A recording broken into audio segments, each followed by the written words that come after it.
Desde siempre, el ser humano ha consumido toda clase de drogas, bien para curarse o por mero placer. Drogas y cerebro, opiáceos y tranquilizantes, del placer a la dependencia. Alcohol, cocaína, morfina, pero todas ellas hacen mella en el cerebro.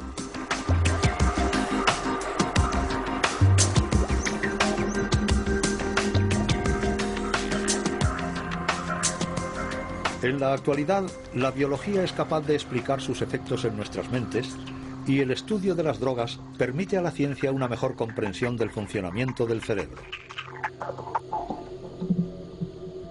El opio y sus derivados como la heroína y la morfina, así como todos los tranquilizantes destinados a fines médicos, calman el dolor y la ansiedad, pero estas drogas llevan consigo una terrible dependencia.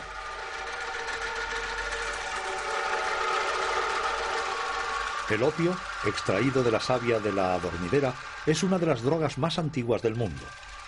Textos de Oriente Próximo, de Egipto con milenios de antigüedad, lo mencionan como un medicamento contra el dolor, la tos y el insomnio.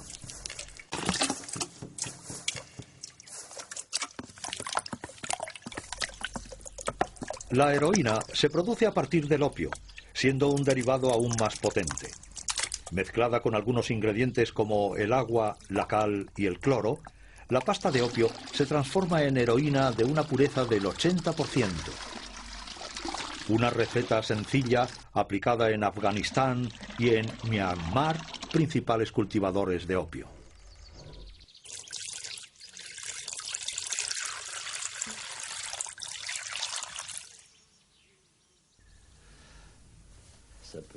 Creo que esta le va a gustar.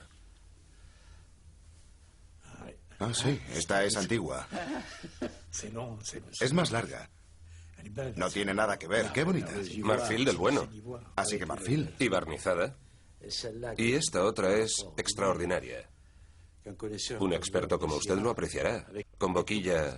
Con boquilla, sí. Al final. Entienda. Yo era joven. Pues influye el contexto. El contexto es muy importante. Cosas como la vela, el chisporroteo, la bola, la pequeña bola que forma. Y bueno, luego está la aspiración y las vías respiratorias se abren. Además se obtiene una especie de dilatación del encéfalo, una especie de prurito cerebral, sobre todo al principio. Es maravilloso esa sensación de invasión total que llega a todas partes, que sale de la punta de los pies y sube de los pies al cerebro. Es una invasión. Fumado es algo increíble. Aquí vemos la fabricación del opio, pues todo el opio pertenecía a los gobernantes que se encargaban de venderlo. Era de buena calidad y el Estado participaba en su comercio.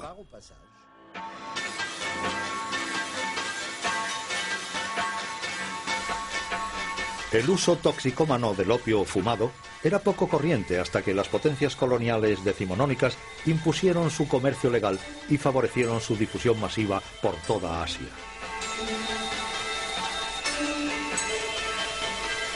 Desde la tintura de opio vendida en farmacias hasta los fumaderos más o menos clandestinos, el consumo del opio alcanza a los países occidentales y acaba siendo prohibido en la década de 1910.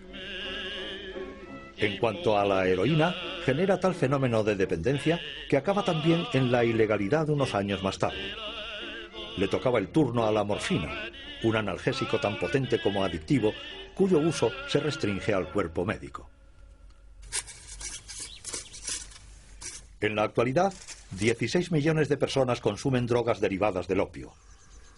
Si el uso de la morfina es autorizada en medios sanitarios para paliar el dolor, existen más de 10 millones de toxicómanos consumidores de heroína, que es la más adictiva de todas las drogas. El psiquiatra Marc Valère dirige un centro de atención que fue hace 30 años uno de los primeros centros de acogida de toxicómanos de toda Europa. ¿Cómo es que hay miles de moléculas psicoactivas tan poderosas? ¿Por qué esta sustancia, la heroína o diacetilmorfina, era una droga que implicaba ruptura, marginalidad? La droga de los toxicómanos. Es evidente que los opiáceos son los anestésicos más efectivos que se conocen, y lo mismo se puede decir como analgésicos. La heroína, al igual que la morfina y el opio, consiguen calmar todas las sensaciones que experimenta el sujeto, tanto externas como internas. Y a su vez, aliviará todos los dolores, todos los sufrimientos, bien sean psicológicos, físicos, o bien se trate de otros sufrimientos físicos como depresión, angustia, etc.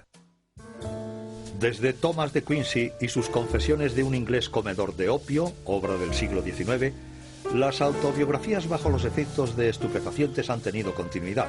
En 1961, el escritor escocés Alexander Trocchi publicó el relato de su vida bajo la heroína, lo que le valió el ser grabado en plena acción por la cadena estadounidense NBC. In America, I've seen people take overdoses and come very close to death.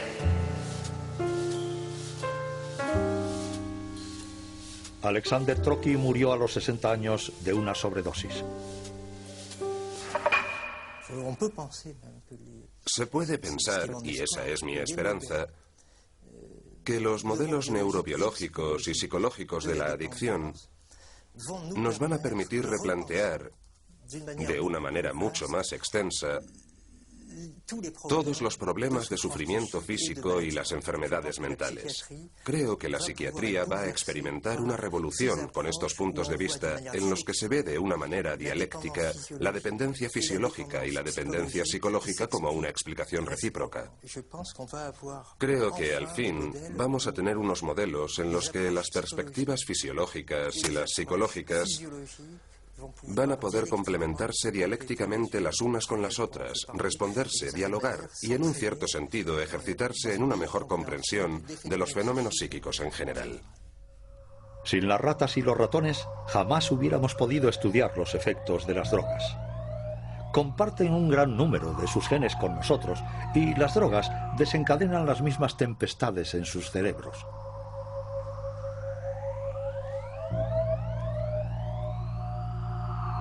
De hecho, la humanidad entera tiene una deuda moral con estos pequeños animales.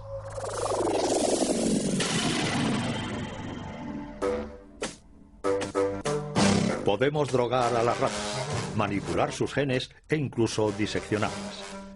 Es la triste, pero necesaria labor diaria de los laboratorios que comparan el estado de las ratas drogadas o genéticamente modificadas con las ratas controladas o normales.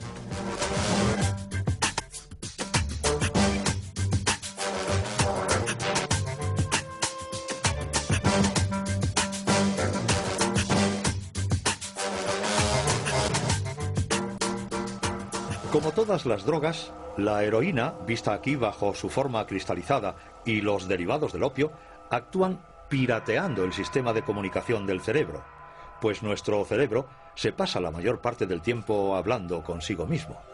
Su buen funcionamiento se basa en el diálogo incesante entre nuestros 100 millones de células nerviosas, las neuronas. Para hacer circular la información, las neuronas envían mensajeros químicos denominados neurotransmisores. Bien sea el dolor, el placer o el ritmo en el intercambio de información, los neurotransmisores regulan un equilibrio sutil y complejo del que depende el conjunto de las funciones de nuestro organismo. Entre cada neurona existe un pequeño espacio en el que reina una intensa actividad. Es aquí, en la sinapsis, en donde actúan los neurotransmisores. Para hacer circular la información de una neurona a otra, se dirigen a sus receptores correspondientes.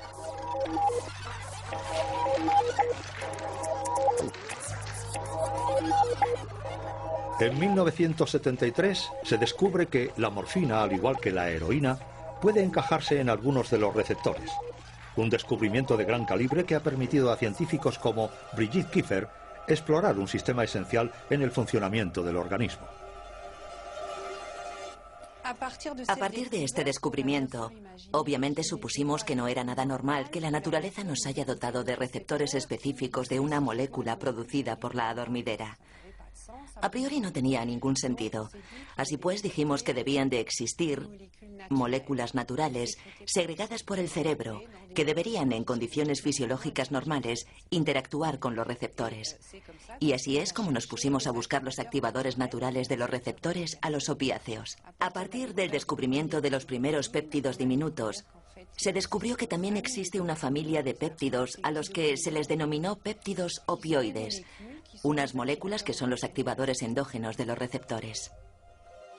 Como se asemejan a las drogas derivadas del opio, estas moléculas han sido bautizadas como péptidos opioides. Con sus receptores, los péptidos opioides constituyen lo que se denomina un sistema endógeno.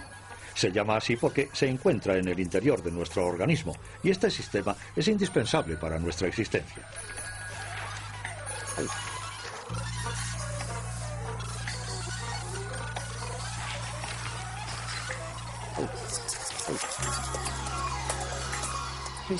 El sistema opioide endógeno va a ser activado, llamado afilas, en casos de situaciones estresantes y dolorosas.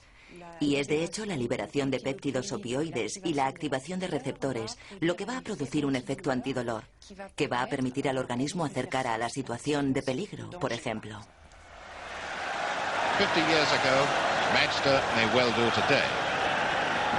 Void out to govern. Todos los mamíferos, incluidos los futbolistas, poseen un sistema opioide.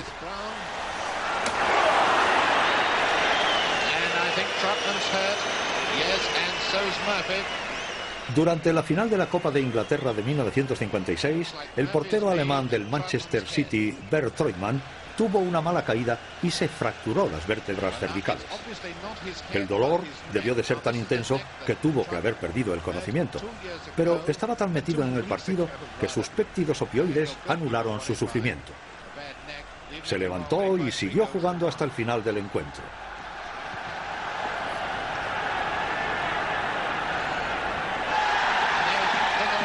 Treutmann se convirtió en héroe nacional. Era la primera vez que un sistema opioide era elegido mejor jugador del año.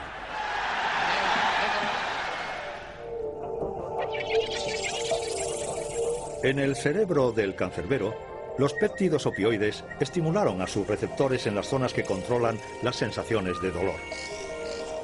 Primero en la columna vertebral, que conduce hasta el cerebro todas las sensaciones experimentadas por el cuerpo.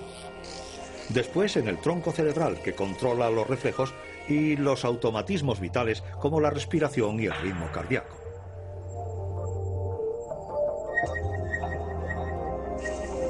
Finalmente en el área límbica, donde el estriato, el núcleo accumbens, el tálamo y la amígdala regulan emociones como el miedo y la ansiedad, además de la sensación de recompensa y de placer. Cuando se le administra morfina a alguien, esta morfina inundará todo el sistema nervioso y al mismo tiempo va a activar a todos los receptores. No es un proceso totalmente natural. Habitualmente, en condiciones normales, una situación dolorosa o estresante, por ejemplo, activará unos circuitos específicos y provocará un incremento de encefalinas o de otros péptidos opioides en ciertas sinapsis de determinadas zonas del cerebro. El efecto será, pues, mucho más limitado. Cuando invaden el cerebro, la morfina y la heroína no hacen sino suprimir el dolor. También ralentizan el flujo de información, actuando sobre el sistema inhibidor del cerebro. Este sistema está controlado por un neurotransmisor denominado GABA. El GABA es un ralentizador. En tiempo normal, frena a las neuronas y ralentiza el envío de mensajeros a través del cerebro. La morfina y la heroína impiden al GABA cumplir su misión. El GABA ya no puede retener la liberación de dopamina, un neurotransmisor que juega un papel crucial en la sensación de placer. Entonces se descarga un torrente de dopamina en las neuronas. Es el mecanismo que provoca la repentina sensación de placer de la heroína.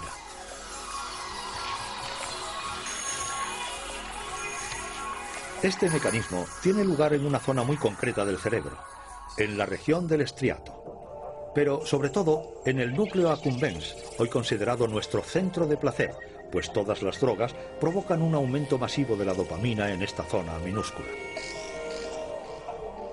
Emiliana Borrelli estudia el impacto de todos estos mecanismos en el funcionamiento del cerebro. Estudios realizados sobre animales han demostrado que este incremento de la dopamina podría corresponder a la sensación de placer. Y es por esto, es decir, por esta sensación, por lo que notamos algo al tomar una droga. Se debe a la dopamina, que nos lleva a tomar aún más droga. Así pues, este es quizás el primer paso hacia la adicción. Es la adicción lo que puede con estos cerdos. Cuando se entregan a esta extraña ocupación, los cerdos sometidos al experimento sienten un dolor leve y constante en sus mandíbulas. Estimulan así su sistema opioide y anestesian su angustia. Una costumbre que puede convertirse en adictiva. Debido a que este sistema tiene que ver a la vez con el dolor y con la recompensa, el opiáceo exógeno de referencia, la morfina, es un producto con dos efectos muy poderosos. Es un potente analgésico, pero es también una sustancia adictiva, porque efectivamente trabaja con los dos registros, con los dos tipos de circuitos. Brigitte Kiefer ha querido separar el efecto antidolor y el efecto adictivo de la morfina. Para ello, ha estudiado a los 3 receptores de los opiáceos: Mi, delta y kappa.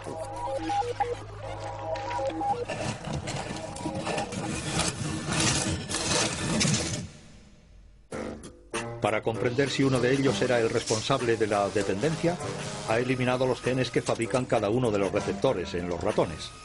Son unos ratones modificados genéticamente a los que se denomina knockout.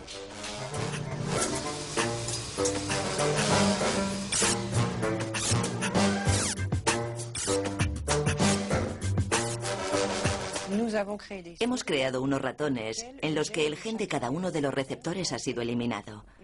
O sea, un gen en cada ratón. Y ha sido realmente el estudio del ratón al que se le ha anulado el gen del receptor Mi el que ha aportado la demostración. En definitiva, el receptor Mi es el que media en todas las actividades de la morfina. De hecho, hemos constatado que cuando desaparece el receptor Mi, la morfina deja de ser un analgésico. Deja de ser adictiva. Ya no provoca una depresión respiratoria.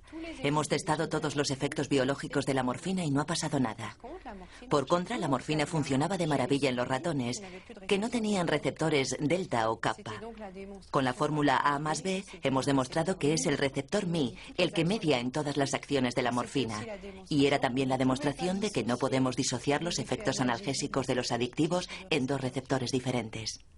Así pues, desde el punto de vista de las estrategias terapéuticas o bien desde el diseño de nuevos medicamentos, está claro que si queremos poner a punto un activador del receptor Mi, estamos obligados a tener un analgésico adictivo. Esta ha sido la conclusión del estudio. Cuando la droga lanza su ofensiva sobre el cerebro, se pone en marcha todo un engranaje. Unos mecanismos complejos que tienen que ver tanto con la biología como con la psicología.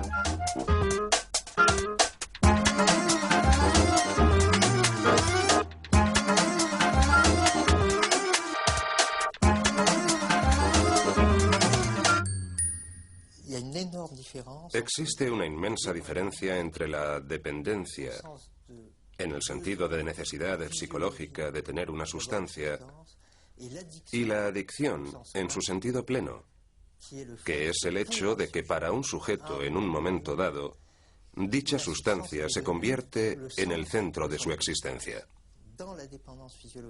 En la dependencia fisiológica vamos a tener el mismo tipo de dependencia que la de un diabético con respecto a la insulina, o la que podemos tener todos con respecto a la comida, al agua, etc. Es decir, una forma de dependencia muy fuerte fisiológicamente, pero psicológicamente neutra.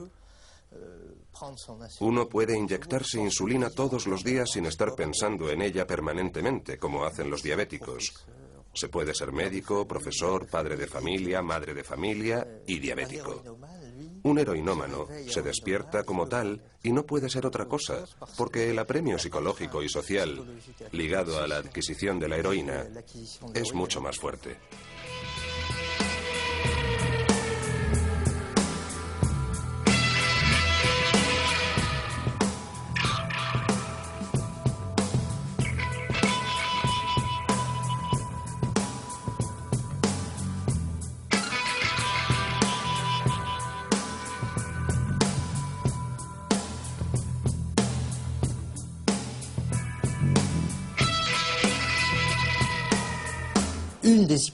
Una de las hipótesis generales que puede explicar la toma de esta sustancia es la hipótesis de automedicación. Se trata de individuos con problemas que han vivido experiencias dramáticas en su infancia, que tienen la autoestima por los suelos, que han visto, como dice Olivenstein, sus sueños rotos. A menudo traumas importantes en la infancia o al comenzar la adolescencia y que han encontrado en la heroína a la vez una fuente de placer y un medicamento fuera de serie contra todo su malestar existencial. Luego, a posteriori, este medicamento y esta fuente de placer se convierten en una única fuente de dependencia. Lo que al principio era un encuentro como un flechazo entre una persona, un contexto y un producto, es ahora simplemente entre dicha sustancia y el cuerpo del individuo, la instauración de un proceso biológico de dependencia. La misma palabra, adicción, tiene una etimología realmente interesante, algo ya resaltado por el psicoanalista Jean Bergeret. Adictus en latín significa esclavo por deuda. Era la forma que tenían algunas personas de dejar su cuerpo como aval para pagar una deuda contraída en una fase de su vida, en la infancia, por ejemplo. Y mientras no fuera pagada, uno se convertía en esclavo por deuda. Ironically, the only relief from his demons is through the very poison that originally hooked him. The same heroin that will bind him ever more tightly to his living hell. But the blessed temporary delivery is not given through any noble, charitable motives. It's just the final step in Pete's carefully laid plan. He's made another junkie and another source of money. Sea cual sea la droga, los mecanismos de la dependencia aún están lejos de esclarecerse. El investigador Pier Vincenzo Piazza ha intentado averiguar si cualquiera de nosotros podría caer en la adicción o si más bien la toxicomanía es una auténtica enfermedad. En la actualidad, el toxicómano, cada vez más en nuestra sociedad, es considerado como alguien a medio camino entre el delincuente y el enfermo. Yo encuentro que socialmente es extremadamente importante responder a esta pregunta. ¿Hay alguna diferencia entre el deprimido que en el curso de un delirio depresivo mata a 15 personas y acaba en un hospital psiquiátrico y la toxicómana que roba 2 faldas y 500 euros y va directamente a la cárcel? ¿Es la drogodependencia una patología o no? Así pues, una forma de responder a esta cuestión es la siguiente. ¿Los animales pueden ser también toxicómanos? Porque si la respuesta es sí, entonces quiere decir que este comportamiento patológico puede existir fuera de un contexto social, fuera de un rasgo específico de una especie. Por tanto, no creo que se trate de un vicio, sino de algo diferente. Es una verdadera patología del comportamiento. En 2004, el equipo del Dr. Piazza puso en marcha un experimento para saber si las ratas son todas iguales ante la droga.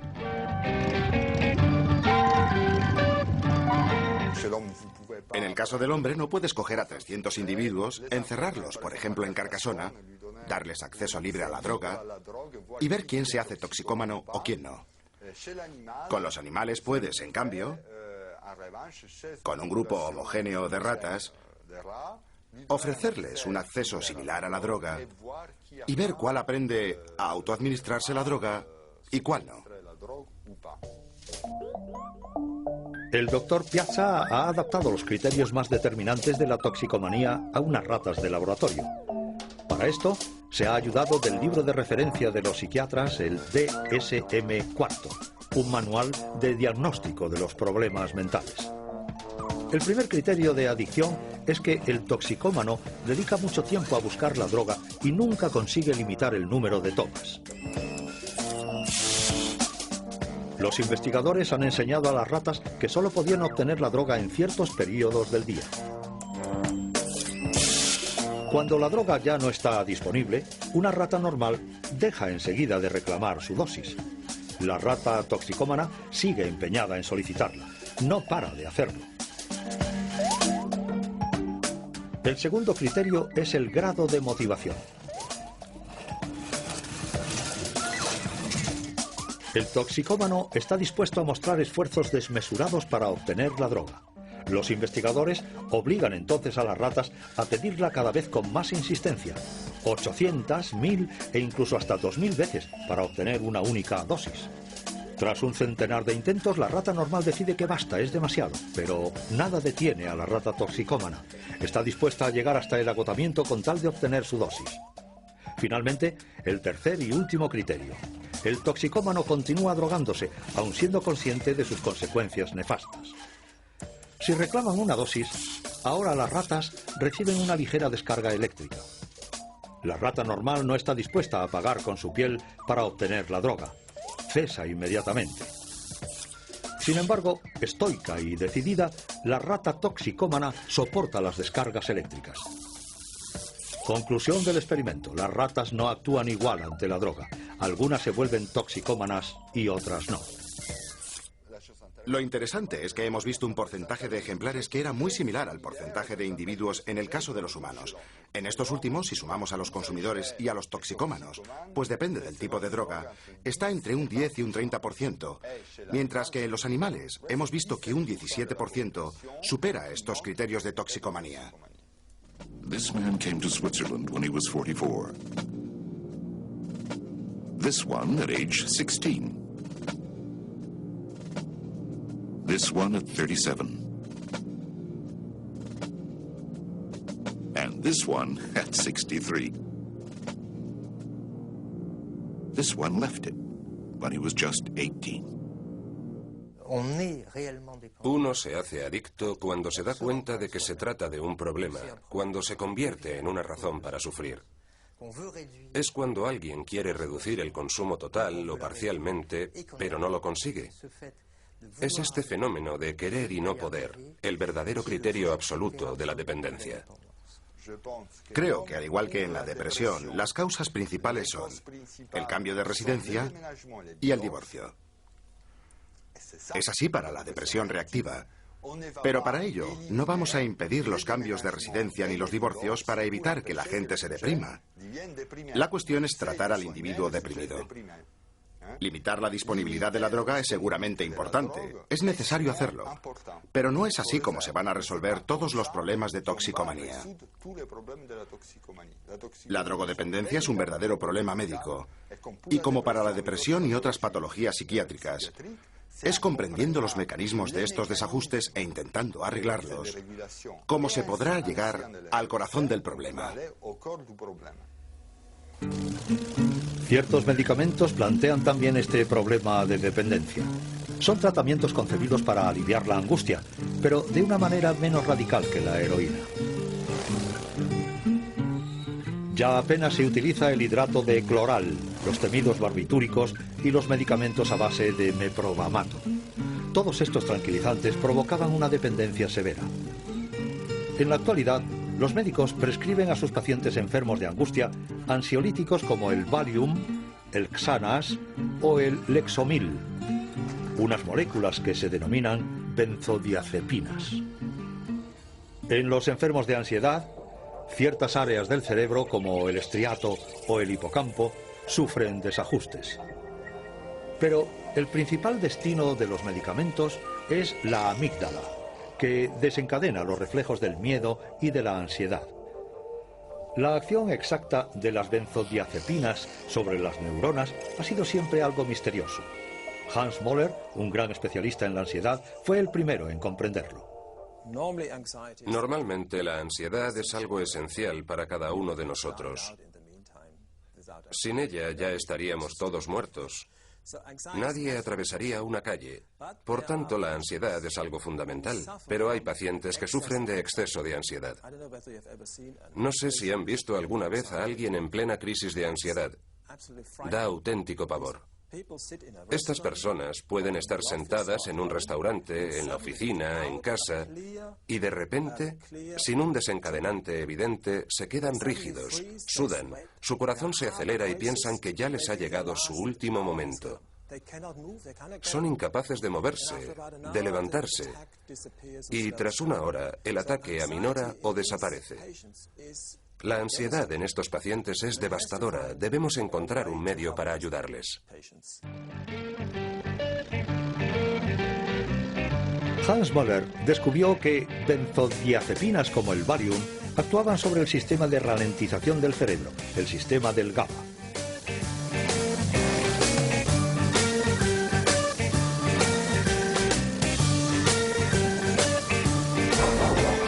En el cerebro de los que padecen ansiedad, el GABA tiene problemas para ralentizar el flujo de información.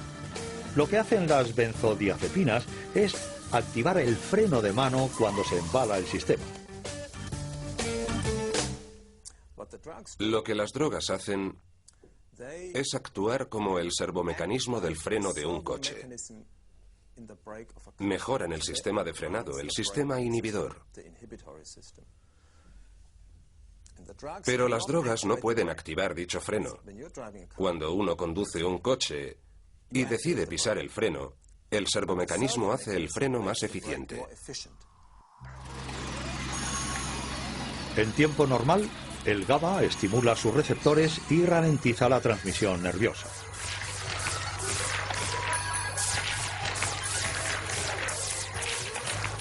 Cuando las benzodiazepinas se adhieren a una pequeña zona de los receptores, el GABA se vuelve aún más eficaz y los mensajes de ansiedad se frenan en seco. Las benzodiazepinas son muy eficientes, tanto que algunos no lo tienen nada fácil. Ciertos pacientes también muestran dependencia, tienen problemas para detener la medicación. Por eso se debería tratar a los pacientes con benzodiazepina por un periodo de tiempo limitado. No se debería tratar a pacientes con un historial de drogodependencia. Alguien que haya tenido problemas con otras drogas, como el alcohol, no debería tomar benzodiazepina porque el riesgo de depender de las benzodiazepinas es mayor. Por otra parte, con 80 millones de frascos al año, los franceses son los mayores consumidores del mundo de ansiolíticos. Para resolver este problema de dependencia, Hans Möller, al igual que Brigitte Kiefer, estudia el papel de cada uno de los receptores GABA. Nosotros y otros equipos hemos descubierto que existen más de una docena de frenos, subfrenos yo diría. Todos son diferentes receptores GABA. Al principio se creía que solo existía uno, el mismo en todo el cerebro, pero no es así. Hay ciertas partes en el cerebro que tienen otras este otro, etc. Y las benzodiazepinas de toda la vida que hoy se usan para fines clínicos no perciben la diferencia, interactúan con todos ellos. Así que pensamos, ¿no sería más sensato desarrollar un agente o un medicamento que actuara solo con este o con este otro? Quizás evitaríamos los efectos secundarios, sería una farmacología diferente. Y es precisamente lo que estamos desarrollando en este momento.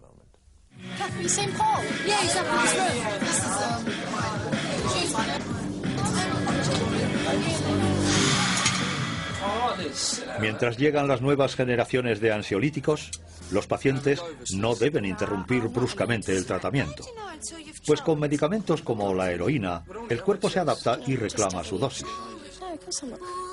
Sin ella, se activa el síndrome de abstinencia. First smoke of heroin can make you throw up, but some people still go back for more. If you get into it, your looks will start to go, and you'll feel even worse. Una vez que su organismo se ha habituado es cuando se llega a la situación típica del heroinómano que nos viene a pedir ayuda diciendo: empecé a tomar heroína porque era un goce extraordinario, un placer superior al orgasmo. Era fantástico porque me hacía olvidar todos mis problemas existenciales, se acababan mis preocupaciones. Ya no tenía ningún tipo de problema existencial, se acababa el sufrimiento. En la actualidad solo tomo la heroína para estar normal. Sin embargo, si la dejo, experimento un sufrimiento absolutamente terrible. Este sufrimiento es psicológico. Vuelven a aflorar mis angustias, no consigo dormir. Pero este sufrimiento es también físico, fisiológico. Me duele todo. Los músculos, los huesos, me provoca diarrea, vómitos. He needs a shot now and he needs it badly. But this is the last one. After he's feeling better, he'll quit. Never touch the stuff again. At first, it all seemed like such harmless fun. It was hip to go along with the gang. But where's the gang now? Why aren't they with him when he needs them most? Too late, he realizes that by joining to belong, he's more alone than ever. This is the one trip he must take all alone. Only he himself can experience the unbearable agony of withdrawal. Alternately, he will feel... El típico síndrome de abstinencia de los toxicómanos radica en el cerebro. Para seguir funcionando con normalidad, el cerebro está obligado a modificar sus interconexiones y su equilibrio.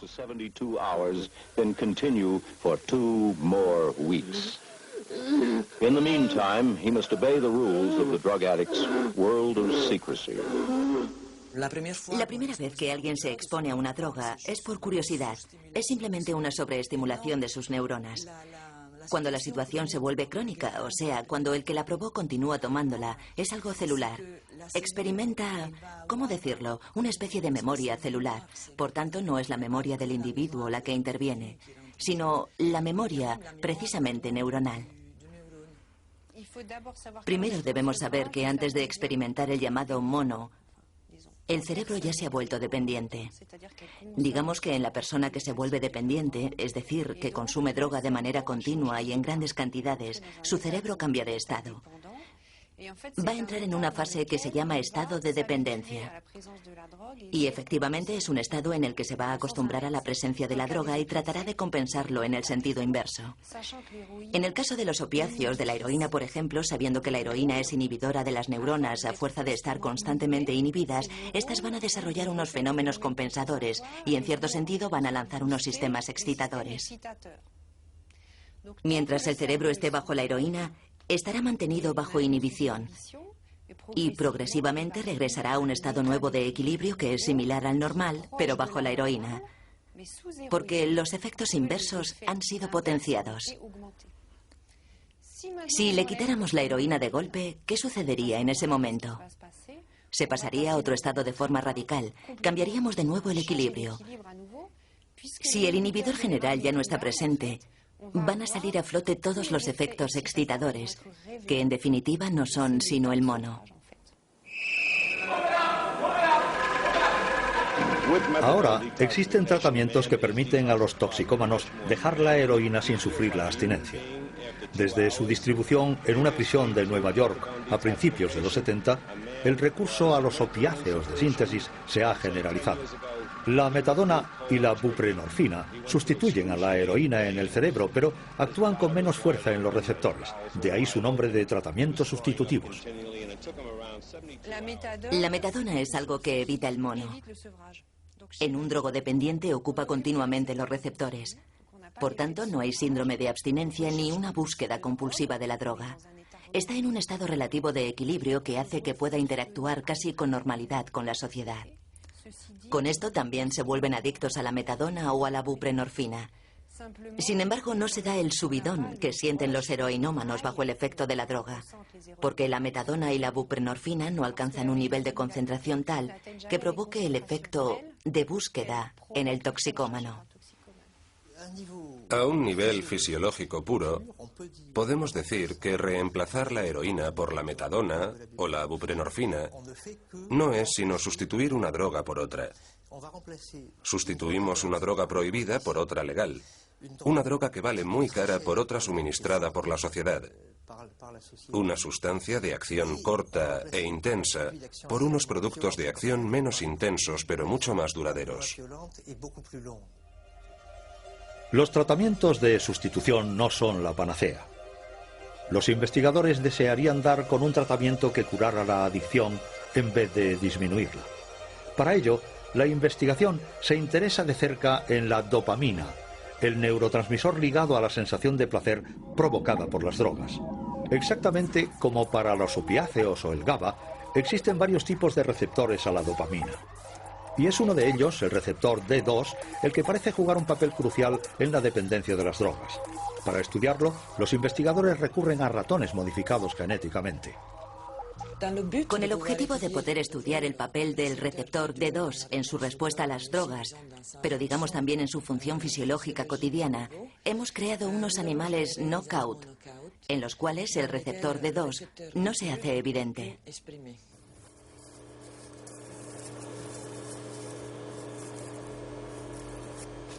La dopamina interviene en numerosas funciones fisiológicas. principalmente en el movimiento. Este extraño cachivache permite medir la coordinación motriz.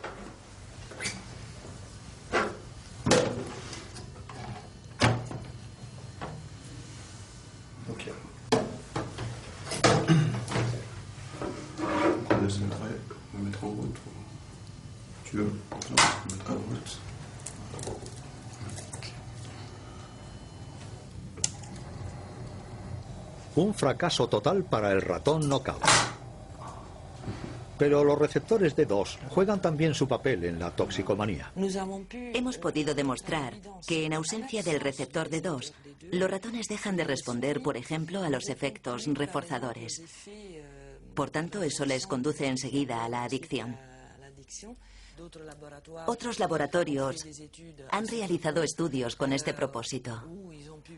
Han podido ver que en una población animal, sírvanos de ejemplo de nuevo el ser humano, hay individuos que son más vulnerables a la toma de drogas que otros.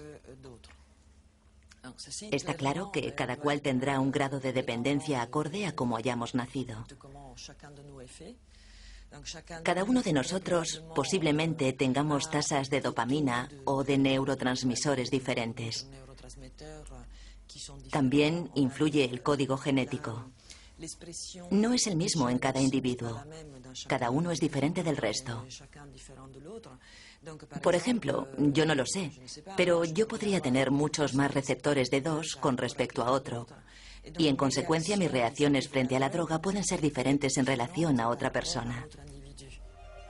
Nora Volkov dirige el organismo público estadounidense coordinador de todas las investigaciones acerca de las drogas.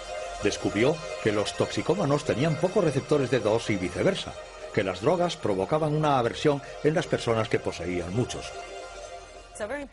Esta es una cuestión muy importante.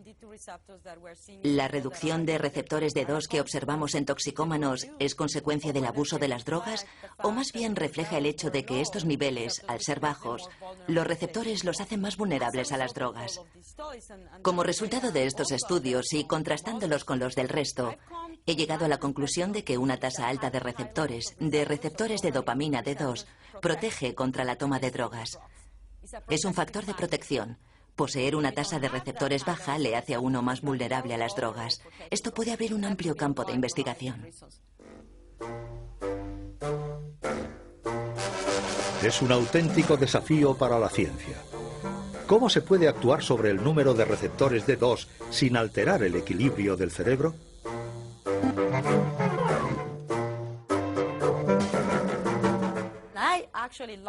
Me encanta esta interpretación porque nos anima a desarrollar estrategias que nos permitan elevar el número de receptores. Si me hubieran planteado esto hace 3 años, hubiera respondido que no es posible aumentar la tasa de receptores en humanos porque no disponemos de medicinas para ello. Lo que sí es posible, lo que estamos intentando desarrollar, es el recurso a intervenciones de comportamiento. Intervenciones psicoterapéuticas que puedan cambiar, que permitan aumentar los niveles de receptores. Esto suena a ciencia ficción, pero sabemos, por ejemplo, que el estrés crónico en ratas provoca una disminución de los receptores de dopamina D2. ¿Cuál sería el efecto si le aliviáramos el estrés a una persona que está estresada?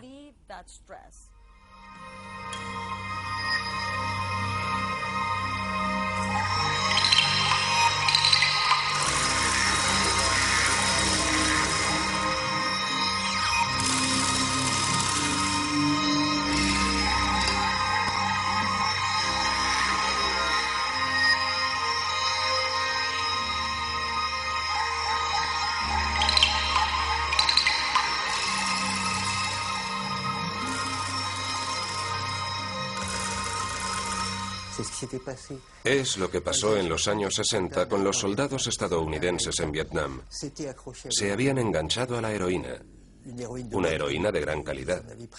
Habían tomado mucha y repetidamente, o sea, eran muy adictos.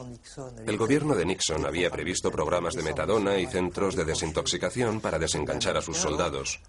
Una inmensa mayoría consiguieron superarlo, no les hizo falta recurrir a estos programas y dejaron de tomar heroína. El tratamiento antidependencia para los soldados estadounidenses fue simplemente el fin de la guerra de Vietnam, la vuelta a casa. La experiencia de consumir droga es algo muy fuerte, golpea duro y deja de alguna forma una huella que, por otra parte, está muy ligada al contexto. Todos los médicos están de acuerdo en que si ubicamos a un toxicómano arrepentido en su ambiente, lo va a pasar mal, porque va a notar la abstinencia al instante. Es un fenómeno de memorización. Por eso los estudios actuales giran en torno a la comprensión de esta forma de aprendizaje maldito, digámoslo así, que sucede cuando alguien se vuelve adicto a las drogas.